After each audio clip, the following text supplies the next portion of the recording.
Right, let's try this again. 1, 2, 3. Hey everybody, it's Dan's Monsters back again. How you all doing? Hope everybody's okay. Hope we're all drawing monsters and drawing anything we can do and any such stupid thing that you can. Please carry on. Make more monsters, make more art. What have we got here? Well, you might notice this guy. It's a bit of a repeat from one that I did a couple of weeks back. But I wanted to show you how I coloured him digitally. My digital process, which is pretty basic. But I thought I would share that with you. Why not? Let's have a look. And also, I tried to screen record it, but it didn't work. So I tried a different way. And I had a little helping hand as well. So that's towards the end. So you need to watch the whole video, unfortunately, if you want to see what that's all about. My little black and white picture here will get coloured in, which actually turned out okay, which I usually, again, I'm not very good at. But so what I will do is I will go through a little bit here, what we've got going, and otherwise I should shut up and ramble on a bit more at the end. You've got the several pens, the sign pen, the oh, what's it called, that one? Oh, that's the Pentel brush pen, the old favourite. We love all that sort of stuff, don't we? Top right hand corner there, you can just see the edge of it. That's the Daily Monsters Volume 1. If you want one, get to my Ko-Fi store, check it out. Yeah, so little black and white illustration that I did here, some sort of a creamy card, and then I scanned it into Affinity Photo and coloured it in from there with some real basic brushes and basic ideas. Anyway, I am going to shut my hole now, my neck hole that rattles on far too much. I'm going to let you go through the rest of me inking this wonderful thing, and I will be back a little bit more at the end. Okay guys, enjoy!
Oh, hello guys, here we are.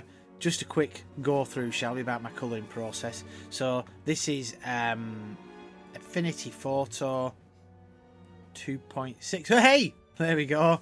That's my pal, old Cookie Monster, lives by my desk. He's going to have something to say at the end of this. So I've scanned it in.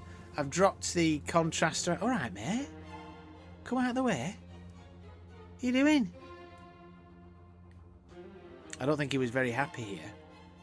There I was, videoing away. As you notice, I have videoed this off because the screen recording was just dreadful. So I just dived straight in and recorded this on my computer. I am here, as you can see, in the real world. So I dropped a yellow background colour into it. The brushes I use here, I've got Rusty Nib flat brush, flat and sticky, Rusty Nib brush pen crusty, and the texture brush, which is Grunge number 5, I think. These are all from, Texture Supply brush company, splatter brushes, etc. Yeah, that's and that's it really. I'm rubbish with layers. I just don't name them. I just pile stuff on and I pick the brush as and when I go. It's a bit nuts really, but there you go. Oh, what is this? Monster! While we're at it, please remember, this is not AI. No, no, no, no, no, no, no, no, no, no, no, no, no. Made by hands on a computer, sort of. From a drawing. Tom, this is the drawing. Look how he holds it. Thank you. You're okay. Oh, very much. You're all right. This is the drawing that he made, didn't you? Yes, I did. Good. And then this is the one that he coloured with the computer, didn't you? Yes, I did. Thank you. Good. This is not AI. This is not AI. One other thing. Support your local monster maker. Support your local monster maker. And then go, I'm going to eat a cookie now. Nom, nom, nom, nom, nom, nom, nom, nom, nom. Goodbye! Well done, you've made it to the end!